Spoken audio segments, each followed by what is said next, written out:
చిత్తూరు జిల్లా పుంగనూరులో భారత చైతన్య యువజన పార్టీ అధినేత బోడె రామచంద్ర యాదవ్ పర్యటించారు.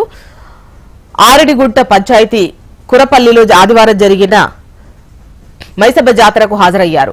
ఈ సందర్భంగా ఆయనకు స్వాగతం తెలియజేస్తూ గ్రామంలో భారీ ఫ్లెక్సీలు ఏర్పాటు చేశారు. మరోవైపు గ్రామంలోకి ఎంట్రీ ఇచ్చిన రామచంద్ర యాదవ్ కు గ్రాండ్ వెల్కమ్ చెప్పారు. గ్రామస్తులు భారీ సంఖ్యలో హాజరై పూలు జల్లుతూ స్వాగతం తెలిపారు. ఆ తర్వాత ఆయన మసమ్మ అమ్మవారిని దర్శించుకున్నారు. ప్రత్యేక పూజల అనంతరం ఆలయ అర్చకులు రామచంద్ర యాదవ్ కు తీర్థ ప్రసాదాలు అందజేశారు. ఈ సందర్భంగా రామచంద్ర యాదవ్ మాట్లాడారు. అమ్మవారి దయతో నియోజకవర్గ ప్రజలంతా సుఖ సంతోషాలతో ఉండాలని అమ్మవారిని కోరుకున్నట్లు తెలిపారు.